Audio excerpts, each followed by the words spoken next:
കണ്ടിട്ടുണ്ടാവില്ല അങ്ങനത്തെ മനുഷ്യൻ. വിനയത്തിന്റെ മനുഷ്യരൂപം എന്ന് പറയാം. അതന്നെയാണ് ഉയർച്ചയുടെ കാരണവും. മുമ്പ് ഞാന് ഒരിക്കൽ പറയണ്ടായി, 20ാമത്തെ വയസ്സിൽ ജന്മനാട്ടിൽ ഖത്തീബും ഖാദിയുമായി. അങ്ങനെയൊക്കെ ഉസ്താദിനെ കണ്ടപ്പോ ഉസ്താദ് ഞാൻ അങ്ങനെ പറയലുണ്ട്, 20ാമത്തെ വയസ്സിൽ ജന്മനാട്ടിൽ ഖാദിയും ഖത്തീബുമായി എന്ന് പറയലുണ്ട് എന്ന് പറഞ്ഞു. അത് ഔദ്യോഗികമാണ്. അനൗദ്യോഗികം 17ാമത്തെ വയസ്സിലാണ്. ഔദ്യോഗികം 20ാമത്തെ വയസ്സിലാണ്. അനൗദ്യോഗികമായിട്ട് 17ാമത്തെ വയസ്സ് മുതൽ ജന്മനാട്ടിൽ. ഈ ജന്മനാട്ടിൽ എന്നുള്ളടത്ത് അടിയിലൊരു വരടുണ്ടാണ് ശരിക്കും. കാലിന്റെ അടിയത്തെ മണ്ണ് പോയിട്ട് പിന്നെ തലന്റെ മേലെ കുറെ മണ്ണുണ്ടായിട്ട് എന്താ എന്നുള്ളത്.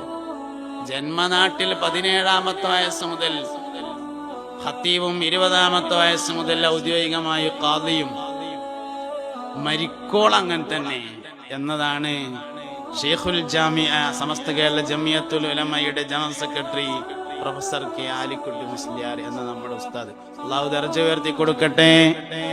ജന്നാത്തുൽ ഫിർദൗസിൽ കണ്ടുമുട്ടാൻ അല്ലാഹു തആല ഭാഗ്യം നൽകട്ടെ.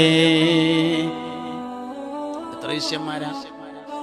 ഒരു മനുഷ്യൻ മരണപ്പെട്ടിട്ട് ആ മനുഷ്യനെ കുറിച്ച് ആളുകൾ നല്ലത് പറയുക എന്നത് അള്ളാഹുവിന്റെ അടുക്കൽ ആ മനുഷ്യൻ സ്വീകാര്യനാണ് എന്നതിന്റെ തെളിവാകുന്നു എന്നതാണ്. ആർക്കെങ്കിലും നല്ലതല്ലാത്ത മറ്റെന്തെങ്കിലും പറയാനുണ്ടോ എന്നതാണ് പ്രശ്നം. ഒന്നും പറയില്ല. നല്ലതല്ലാത്തവർ ഒന്നും പറയണ്ടാവില്ല എന്നതാണ്. എല്ലാവരിൽ നിന്നും ബഹുമാനപ്പെട്ട ആലിക്കുട്ടി ഉസ്താദിനെ പ്രത്യേകമാക്കുന്ന ഘടകം നല്ല ഇസ്സത്തുള്ള മനുഷ്യൻ, നന്നായി വസ്ത്രം ധരിക്കും.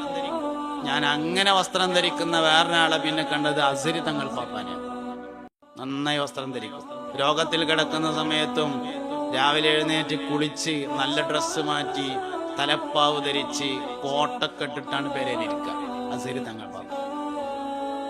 അങ്ങനെ നന്നായി വസ്ത്രം ധരിക്കുന്ന അക്കാലത്ത് അങ്ങനത്തെ തലയെക്കെട്ട് ആലിക്കുട്ടി ഉസ്താദിനുള്ളവരായിരിക്കില്ല. അന്ന് മറ്റുള്ള ആലിമീങ്ങളുടെ ഒക്കെ കെട്ട് മോശാക്കാൻ വേണ്ടി പറയല്ല, മറ്റുള്ള ആളുകളുടെ ഒക്കെ കെട്ട് വേറെ കെട്ട്.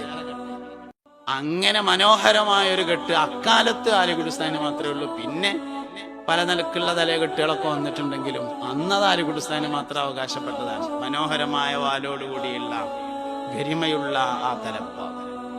ഈ മനുഷ്യന്മാർക്ക് ചില ഇസ്സത്തുകളുണ്ട്. സിയ്യ് അതിൽ വളരെ പ്രധാനമാണ്.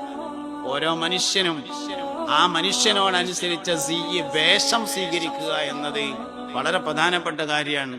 അതിൽ വളരെ സൂക്ഷ്മത പാലിച്ചു